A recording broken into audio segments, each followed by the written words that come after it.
I'm going to tell you something which is going to unveil to us the true knowledge of ourselves, the potential we have, and light, so that the same glories and success performed by other human beings may be ours. A human being in the full knowledge of himself is a superb and a supreme creature of creation. When a human being possesses the full knowledge of himself, he becomes the master of his own environment, the captain of his own ship, the director of his own destiny, and the accomplisher of his own ends. A human being must understand himself, because a human being is full of knowledge, and knowledge was a gift from God. When God created a human being, he deprived him of nothing. He was given a faculty of understanding all things around him, and in that faculty, nothing was taken away from him. So there is no excuse for a black human being in lacking the knowledge of beautifying a black human being's place of residence and produce what he needs in this era of civilization. Because when a human being is in full potential of himself, he can do whatever is pleasing to him. If a human being is able to live with the true knowledge of himself, the full potential of himself, and that greater knowledge of nature, a human being must know that what is not right and that what is right. He must know also something which is fine and that which is not fine. He must be able to differentiate between something which is material, physical, and spiritual. If we leave now a black human being's place of residence and go to other races' place of residence, like China, Europe, America, you'll find out that they are busy telling their fellow citizens the wonderful accomplishments of their great citizens and proving who they are.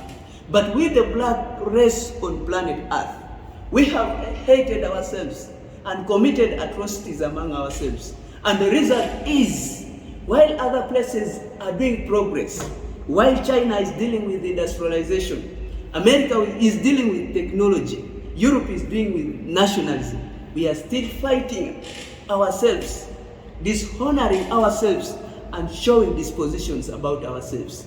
But we were created for a purpose other than exhibiting malice upon our fellow race. What a pity is, we cannot stand united without ethnic link. But there is no ethnic link compelling other races to stand together.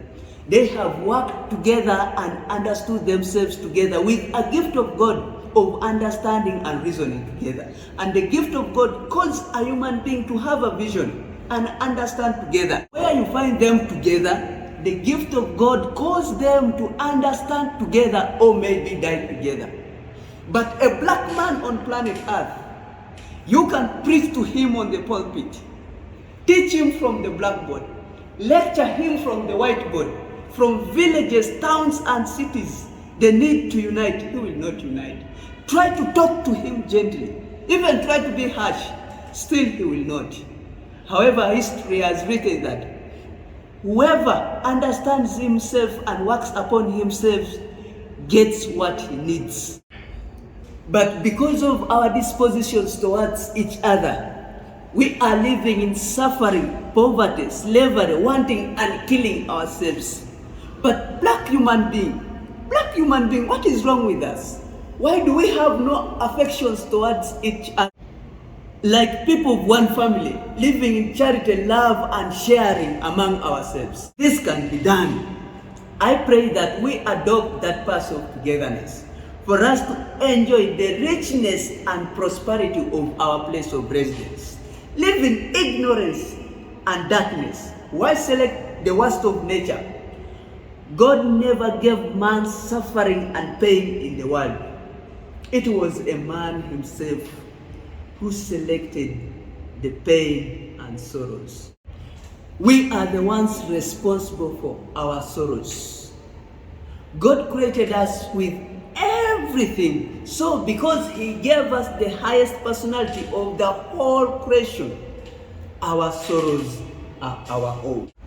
Let me irritate us once again that whatever our hardships may be, whatsoever our difficulties in life, they are our own selections.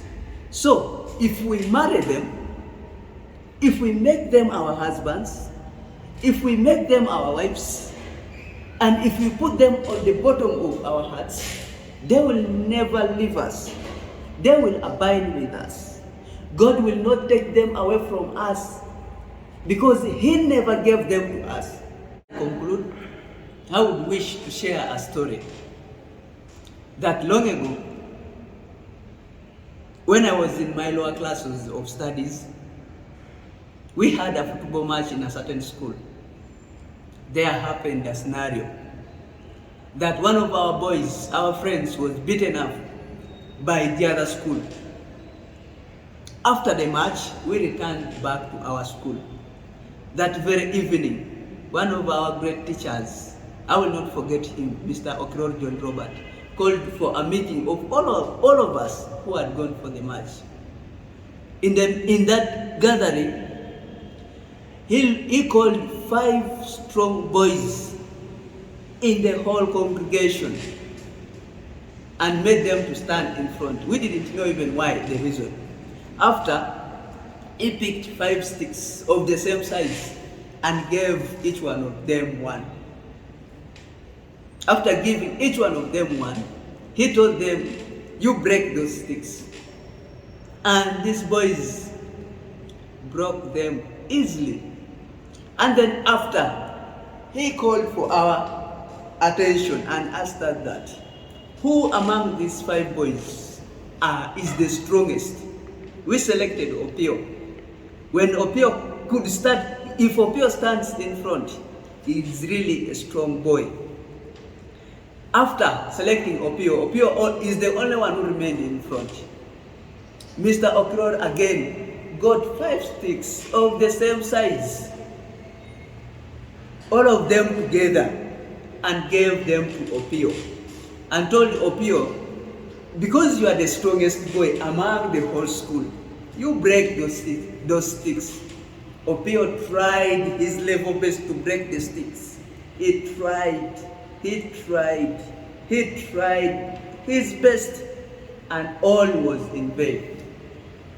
After that, Mr. Okiror told us that, have you seen how these 5 boys broke these sticks? They broke them easily. Have you seen how Opio, the strongest boy in class, the strongest boy in the whole school, failed to break these 5 sticks? If you had united together, your friend would have not beaten. But because you decided to leave him alone, that is why he was tortured like that. And the message to us as Africans is that if we stand together as those 5 sticks which were given to Opio, no one can touch us. We become undefeatable, unbreakable. But if we remain the way we are, for the example, Libya, recently, it was just a week was enough to destroy Libya. But if we come together, all of us, the 54 portions of Africa, and unite, America will be too small for us. Even Europe, even though they unite, they will be too small for us. Therefore, I call for the unity of our continent, for God and my continent.